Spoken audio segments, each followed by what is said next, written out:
But I didn't know who to root for.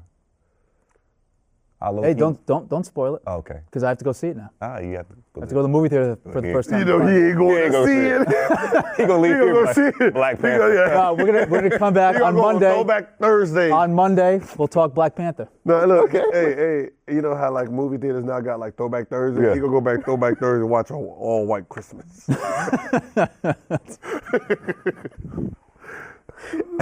When Adam come up here in the dashiki. Hey, he gonna give me the dashiki and talk about what's up with my brother. Wakanda forever.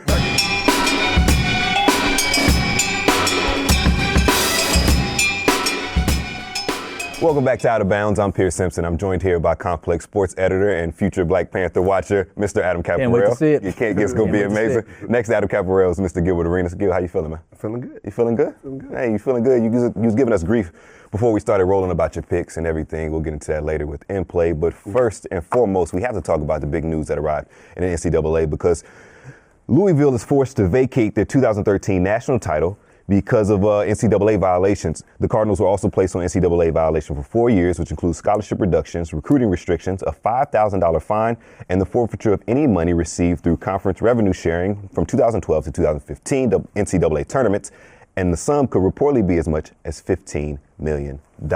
Now, Louisville had a self-imposed ban during the 2015-2016 season, and all of this kind of stems from the alleged, or not alleged, prostitute scandal that occurred with several players and the subsequent investigation from the FBI involving Adidas money being shared in Louisville. So my question to you fellas, will Rick Pitino ever work again in the NCAA? Why wouldn't he? Why wouldn't he? Look at everything that he... Well, I mean, if you want everything he's done? Technically, he wasn't involved. He wasn't involved in nothing. He says that he had no knowledge of any of this, and also like the NCAA hasn't given him a no-show or whatever I forget what the designation is, but he can still coach. I mean, it's just a matter of what school would have the balls to actually hire him right now. Nobody. Anyone who wants to get top recruits. I don't know if the NBA team would have the balls to hire him at this point. You know what, Rick Pitino, come to UConn. We could use an infusion. Let's be honest. Most of them high D1 colleges are cheating. 1,000%. Are all doing the same thing. But they're paying for those players, and you know, But here's my thing with Rick Pitino, right? It's just a long list of things that he's been loosely tied to, and it's like it's all happening under your watch. You had the situation where he, I believe, got a mistress pregnant, and then talked about the whole encounter lasted like 15 seconds. She got an abortion. That was bad. Then you had the situation, like I mentioned earlier, with the prostitutes. That went on in the dorm room that was named after his brother-in-law that passed away in 9/11. Prostitution. Yeah, they were outside the lines, did the whole thing about that. Oh, I didn't go there. And now you have the FBI investigation that was paying recruits and Adidas and all that whole thing happened. I mean, who's going to hire Rick Pitino? You know, once someone sees you, then they start digging into your past. But you know, to take away their national championship doesn't really matter. What the fuck? It's so lame. It's like, come on, that's like when girls try to take back their sex. Wait, what? Like, you know, when a girl be like, yeah, I didn't really have sex with you, that don't count. All right, that don't count. Like, that's what this sounds like. You can't take back a championship that was won 5 years ago. Get the fuck out of here. Only Gilbert Arenas can pull it. I wouldn't make that. I wouldn't make that. That is a comparison with someone trying to take back something that's already happened. Like, it's lame. I mean, there's, you know, I don't think there's any specific law in the NCAA regulations that say you have to take down your banners or your championships. Maybe there is. I just didn't find it. But like, it just seems so incredibly lame that you would take down a banner in any recognition, because we all know what happened. This is the bullshit that the NCAA peddles onto its teams and to everyone, where we know what happened. But how does that give them an advantage? Who? The NCAA or Louisville? Louisville. And what we got? You know, giving out, you know, prostitutes. You get better recruits. Yeah. You mean you're saying you weren't, No, to win that shit, like, what did all the scandal that was going on, how did that not impact the championship run? Because it doesn't do anything. They just want to take away anything that happens to your team. But Gil, these are amateur athletes, and it gets tricky if Louisville's a public institution and state funds are being funneled into this prostitution ring. Look, mind you, prostitution is illegal, so that's another issue. It's not prostitution. You just got little fun girls. Look, when I was getting recruited, you know, it didn't come from the team. You know, you get with these players. Players got their little hookers. that they know, and they take care of our recruit. We're trying to get them. It's a known thing in college. Allegedly, an assistant coach was involved in that whole prostitution ring. He's just making sure they got the right ones. Who knows? I mean, who knows? It's part of college. It's part of college recruiting. Yeah, and the other thing is like Louisville. This isn't even part of the whole. Like, I'd be mad if I went on a recruit trip and didn't get action. You didn't get like, action. I'm not coming here. This is boring. Did you get action on your recruiting trip to Arizona? Yes. Okay. Luke Walton and Richard Jefferson hooked me up. They took care of you? Yes. Allegedly. No, they hooked me up. They got me to the yams. Again, allegedly. No, that was a legend. That was some real shit. Trying to save this guy. He's an easy sell for Arizona, apparently. 1,000%.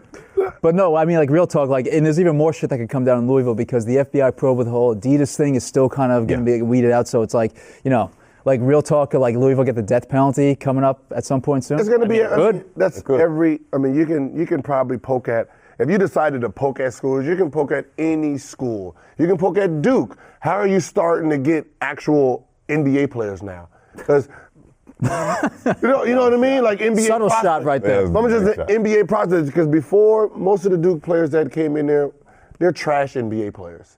Yeah. Like you have your ones that were one and dones that we didn't call them Dukies, but most of your Dookie players were not great NBA players. You're talking about your Shane Battier, your Elton Brand? Yeah, Elton Brand, had a nice career, but your Shane Battier type, these role players that were great college players, never panned out to be great NBA players. Now you got A1 talent coming in there. They're still putting. Well, I mean, what are you doing?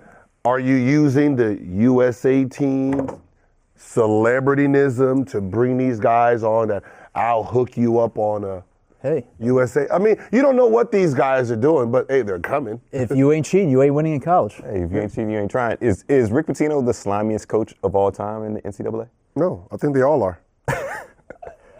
Who you thinking? He's probably up there. I mean, it's funny, Calipari gets, everyone kind of points to him as being this, slick guy, but nothing's really stuck to Cal.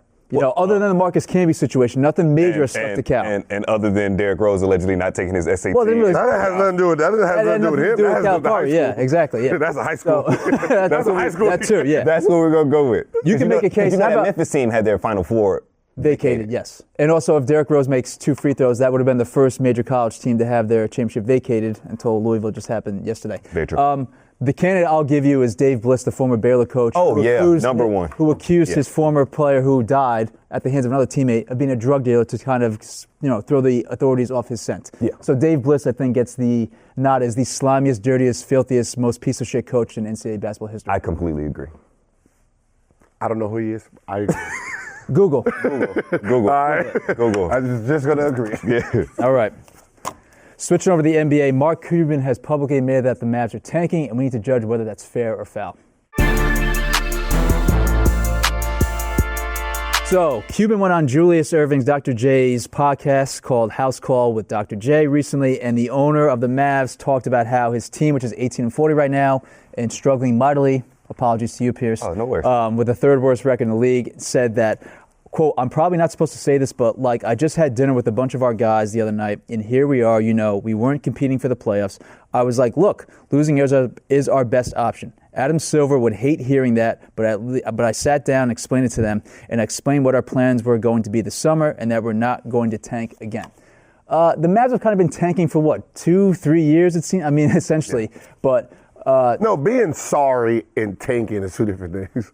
You can do a little bit of both. They were sorry. Okay. I'm pretty sure they're tanking. Now they're officially tanking. All right, but to judge this, whether it's fair or foul. Yeah. Fair that they're tanking, fair that Mark Cuban is being so open and public about it. I got something for you. Can I go, since this is my city? Go! This is your city. 2 things. Fair. Listen, call it what it is. Tank, go get the highest draft pick possible. Stop faking. You never want to be in the middle of the road of the NBA. But I'm calling foul because Dr. J has a podcast, and it's like everybody has a damn podcast. I was like, who the fuck Dr. J got a podcast? Like, what? Old ass. I don't want to hear this old ass. I didn't even know he could work a phone. But you don't want to hear from a legend on a podcast? Hell no. Not a legend that was in the fucking 60s. Like, what does that got to do with 70s and early 80s. Play with a basketball that was red, white, and blue. I don't want to try to hear. All right, but fair or foul that they're public? Fair. Okay. I mean, at least he's honest about it. I mean, at least he's honest about, hey, this is the way, this is the direction we're going. We're trying to get a top 5 pick. Add that with Dennis Smith playing. Yeah. Put Dennis Smith out there. Let him go through the struggles and let him get all that, rookie mistakes out now, and then build for the future. Dirk is on the end. You have money to go buy free agents and to try to get some free agents and build for the next 2 years. At least he's saying it. Yeah.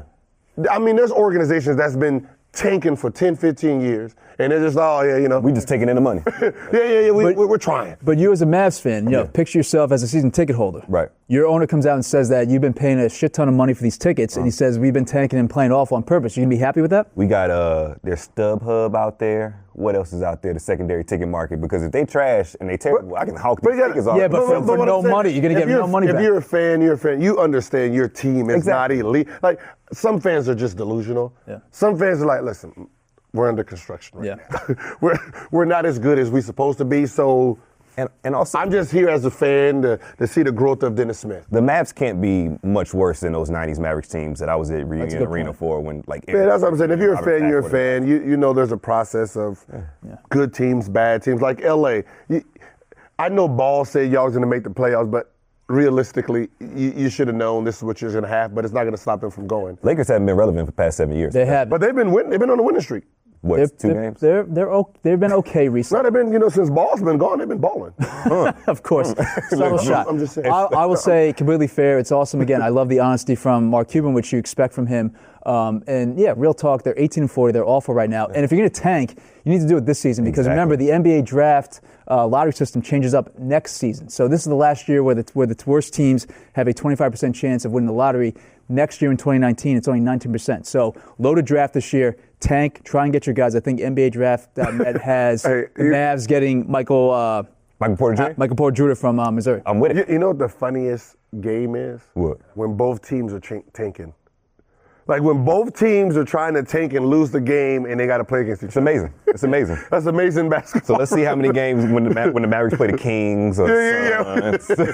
But we're not done talking about your Mavs because there was an expose that came out in Sports Illustrated that put the organization in terrible light. If you guys missed this yesterday, SI dropped a huge piece about what their CEO, who has been known to have or been alleged to have had sexual misconduct and harassment and allegations around them and some other messed up things internally. If you haven't read it, definitely go read it because it's really, really messed up what's been going on with Mavericks seemingly for a long, long time.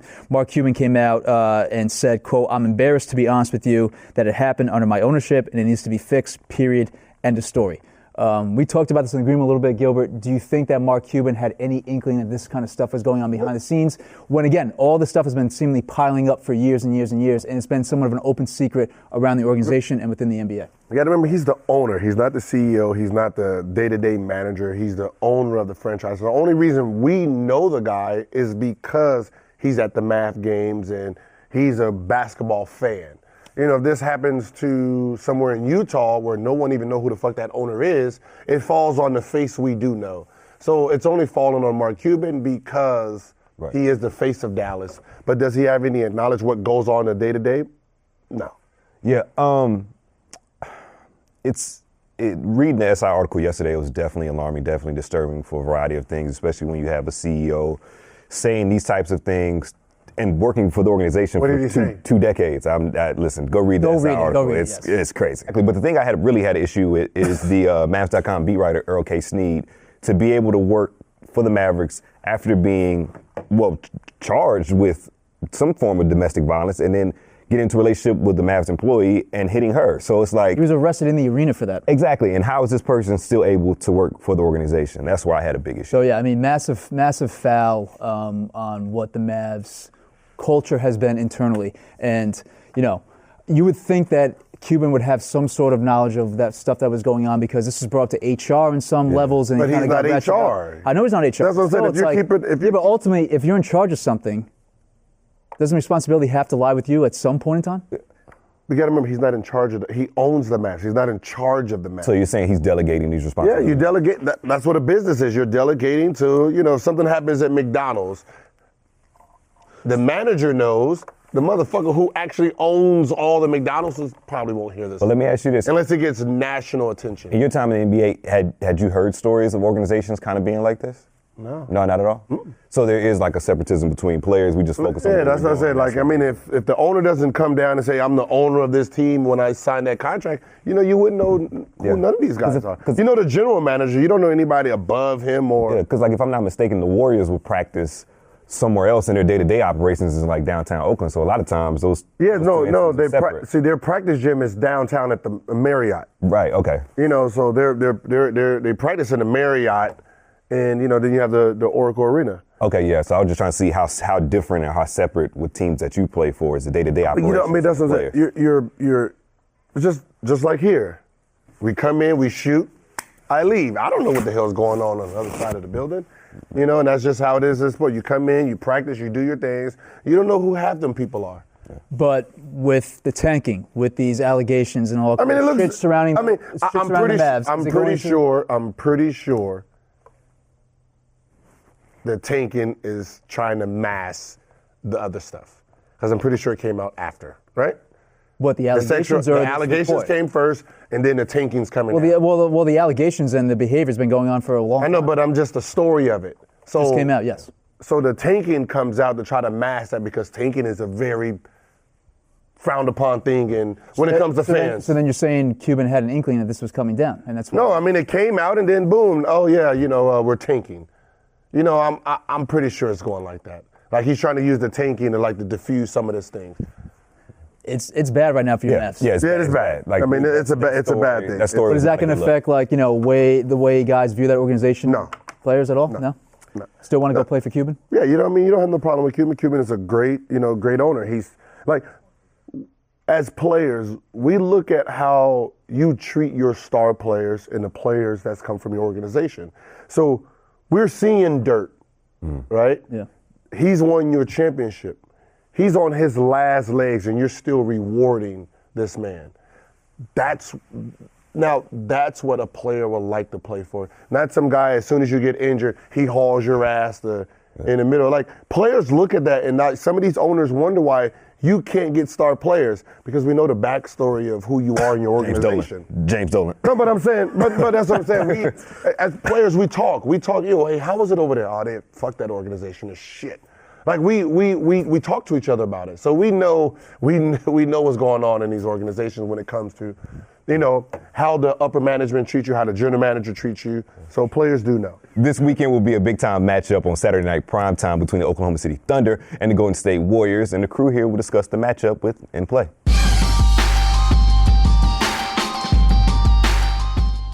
Now, the Oklahoma City Thunder and the Golden State Warriors faced off earlier this month. They're facing off once again. It'll be a matchup between Russell Westbrook, Kevin Durant, Paul George, Carmelo Anthony, Klay Thompson, Draymond Green, Stephen Curry, the whole gambit of star players. Gil, who we rocking with this Saturday night on ABC in primetime? You know what, since I'm 3-1 in this in this stuff, I want to go with the loser of the group. Who you going with? Excuse me, it depends on how you define You're 1-3. your record. You're 1-3. You're winning off the spreads. Yeah, he's spreads, which is much more skill involved. But anyway. He's finessing us. What he does is he picks a team here. Time out. He said he's finessing us. Says the guy who at the Super Bowl Patriots crossed out and had that didn't have nothing to do with our in play. But you can't talk about nobody ever finessing anything. In play, this is what he does. He picks one team in play, and then he takes the spread on the back end. So when his back end wins, he thinks he actually won the in play. So you want my pick for this game? Yes, this game. Since the game is in Golden State, Warriors need a break big time. Right. They have one game on Thursday night before this game on Saturday. I'm going to pick the Warriors to win this game. Nice. Even though the Thunder are 2-0 against the Warriors so far this season and have dominated them and embarrassed them 2 times. Yeah. Who you rolling with? It's easy for me to just actually piggyback what he says. So if he wins, I win. If he loses, I lose. I still stay two games above him. Yeah. I'm going with the Brook. I'm going with the Brodie on this one. Going to Brodie? I'm going with the Thunders. Why? Huh? Why? It can't stop him now. He has the firepower. He has a firepower that you can't hide Curry anymore with him. So, if they don't win, he has that triple-double. He is going to hit that triple-double. Oh, so he's going to hit that triple-double that he's coming. If he doesn't win. So But I'm going with Thunder. I'm just saying, if he doesn't get the triple-double, he's winning. If he gets the triple-double, he's losing. I'm going with Golden State. I think Golden State has a lot to prove, and their 2 losses to OKC has been by a combined 37 points. Oh, yes. 20 points earlier this month and 17 points in their first loss to OKC. I think Golden State has to kind of get this going in order to get some confidence if they have to face off against OKC in the playoffs. So I'm going with Golden State. See, but the problem with like I said, this team is, OKC is, very dangerous because they have 3 guys who can go one-on-one, and they can pick apart your big 3. So when you add the big 3 versus the big 3, you don't know who is above who. But are the Thunder, again, you talked about the points discrepancy in the 2 matchups. Are the Thunder just a bad matchup for the Warriors? The bad matchup, because what ends up happening is Carmelo is the X factor, because he's going to put KD in a post, and KD just can't handle the post. So that means you have to put Green on him. Now with Green being on the outside in the perimeter, who's stopping Westbrook coming to that lane? And that's where they have that problem where it's just a chess game. They didn't even have Carmelo for the second half of the last game. Exactly. He was out with a sprained ankle. Exactly. So it's one of those games where it's gonna be. But also too, the fact that Paul George can just man up Klay Thompson and stop the outside shooting, stop them. But I mean, Klay Thompson is not an X factor in a sense where he has to get the ball from Curry and KD. But you know how this works. Once Klay gets going, but they have to. You got to remember, you have to call Klay's play for Klay to get the ball. Yeah. They don't have to, on the other end, they don't have to call Paul George play. He can just get it and go. The fact that Klay can't dribble, up the court and do the things he can do, he has to go down, get down screens, and do all this stuff, run around for him to get the ball. So it's easier to stop a Klay than it is, Right. Now, this past weekend during the NBA All-Star Game, both Kevin Durant and Russell Westbrook were on the same team. Team LeBron actually won the All-Star Game. They they had some sort of embrace and some sort of like rekindling of old things. Do we think their beef is over? No. Or they never had beef? No. They didn't have. Okay, the beef wasn't beef. Mm-hmm. It's disappointment. You're talking about Russell, who pours his heart into the game, into his teammates. Yeah. And then you have a teammate that leaves. You don't leave to any team. You leave to our enemy. The team we lost to. The team we cried about. We cried. We suffered this whole summer. We've been through tears with this team, and that's the team you go to. Yeah. It's the hurt because you got to remember, Russell hates the Warriors. Yeah. He genuinely hates everything that has to do with the Warriors. So for his running mate to go to the team he hates, it's automatic. I hate you too. It's just so. Yeah, they're friends during All-Star Weekend. They're enemies on Saturday. Like Russ says, the only friend he has is the basketball. Yeah, so they're going to be enemies. He's going to be talking to shit. It's the same shit is going to happen because that's it. He can't be friends with one and then hate the rest of that team. You got to hate them. Fucking, I hate all of you. I hate you. I hate y'all. And that's just his approach. It's real. Yeah. Warriors haven't lost to a team 3 times in regular season since Steve Kerr took over, so there's one of the reasons why. Boom. Your Thunder are not winning on Saturday. Boom. Didn't you pick the Thunder?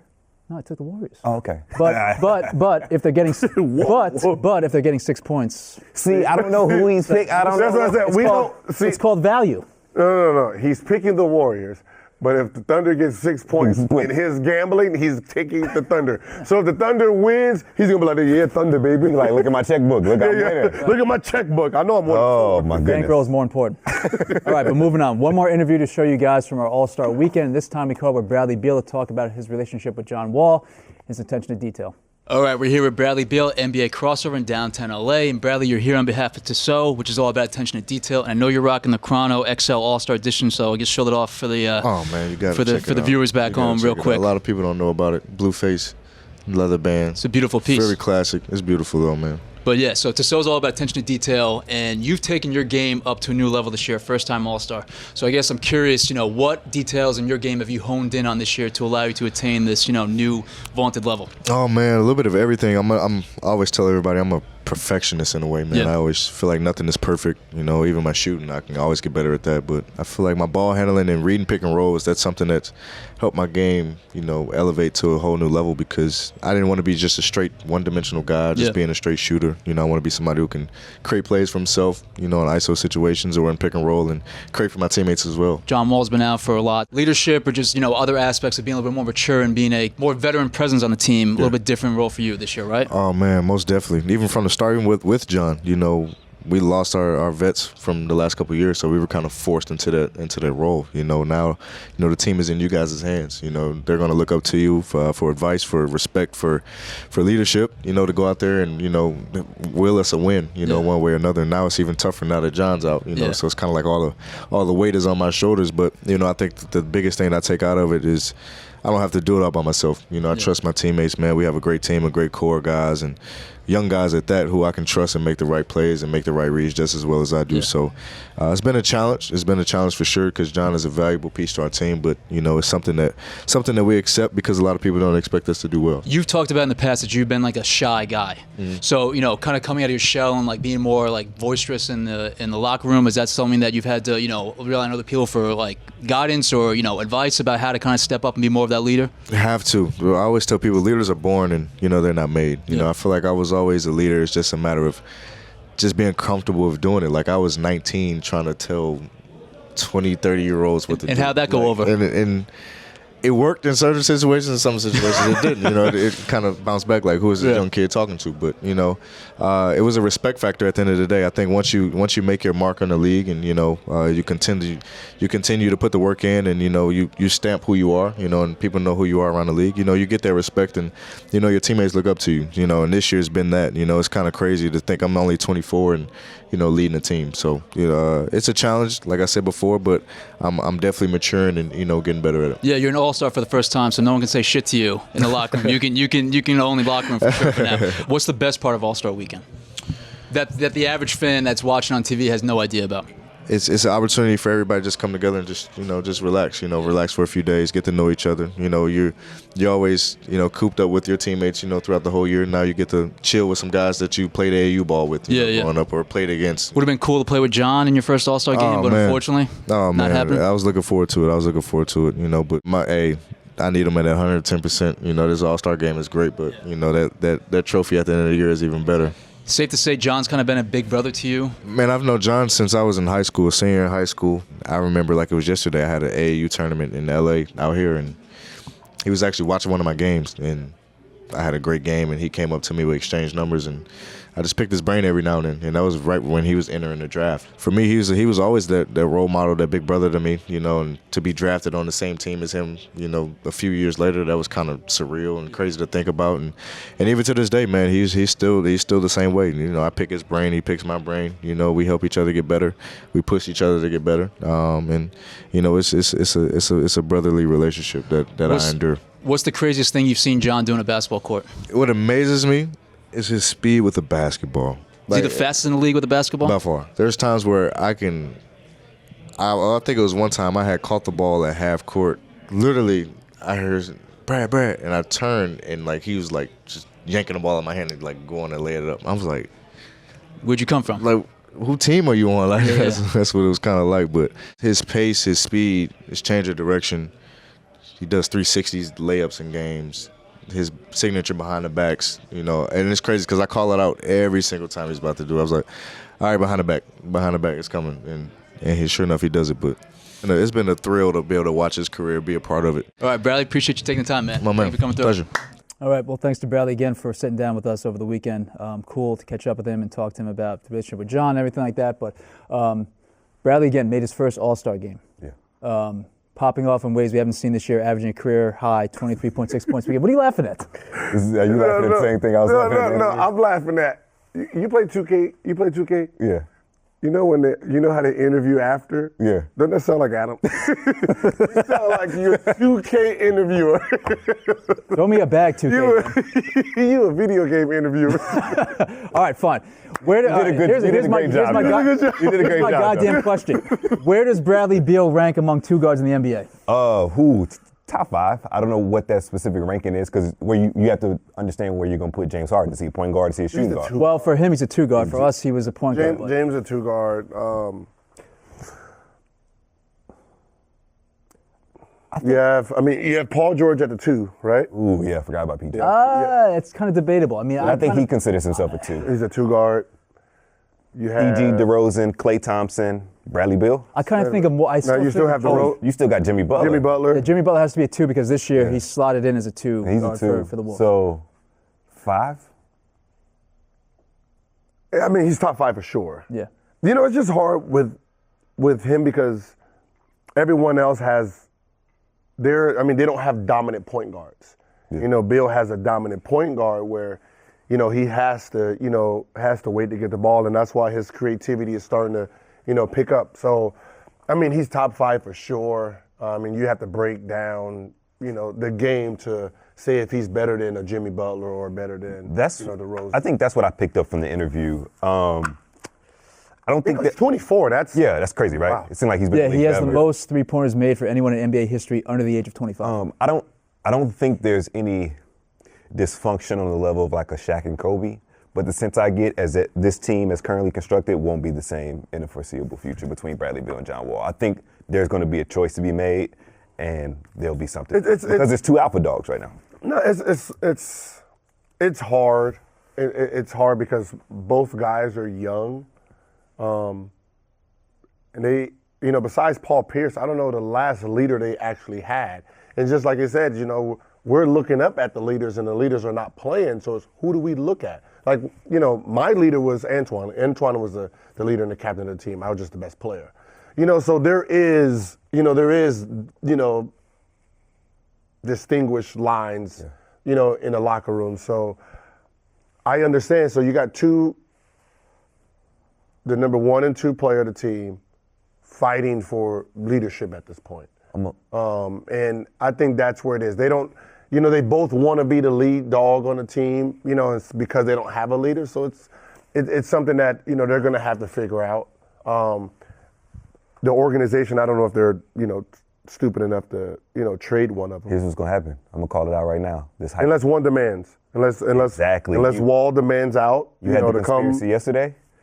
LeBron going out west. If LeBron ends up at the Lakers like everybody's thinking, John Wall went to. Yeah, but they're too similar. Like it wouldn't work together. How would it not work? Okay. I keep trying to tell you, LeBron is a point guard.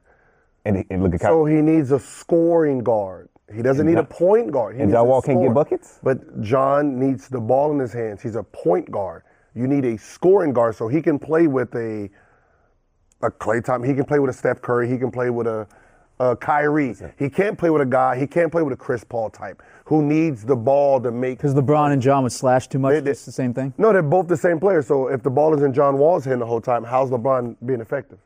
The ball needs to be in John. Then we say that same thing about Chris Paul and James Harden. Yes. Listen, y'all gonna listen to GM Pierce. I said trade deadline was gonna get popping. Okay. Guess what? It got popping. Name one scoring guard that played with a pure point guard in NBA history. One scoring guard that played with a. Say it again. Name one scoring guard, a scoring 2 guard, a 2 guard, 3 guard that played with a pure point guard.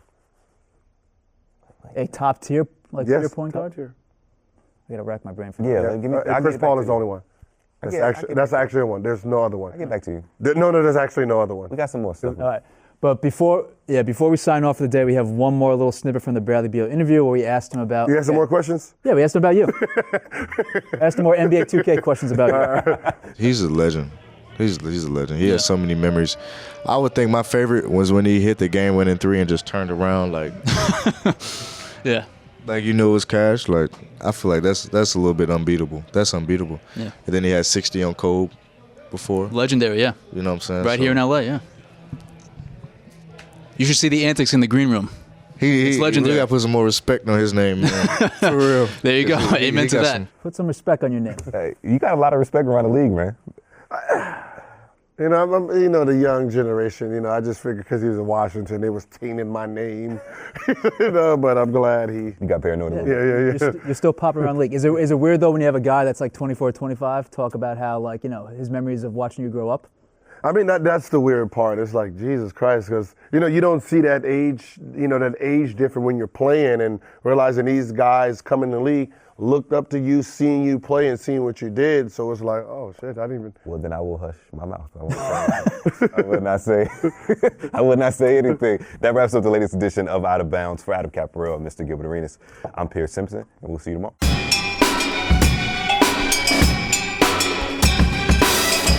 Do you remember your welcome to the NBA moment? What was yours?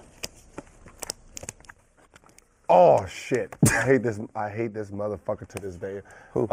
Even better. Let me sit back and relax. This is legendary. Arroyo? Arroyo. Oh, Carlos Arroyo? Carlos Arroyo. Broke USA's heart in 2004. No. He broke my heart in 2001. I seen it coming. So we both just got in the game. They were up by like 20 something. This one he was with Utah? Nah, Toronto. Okay. Toronto. He's coming down the lane. So it's on a fast break. And he's playing with the ball in the middle of a fast break. And I don't know what he did, but all I heard, I spit and all I heard was, ooh, ah!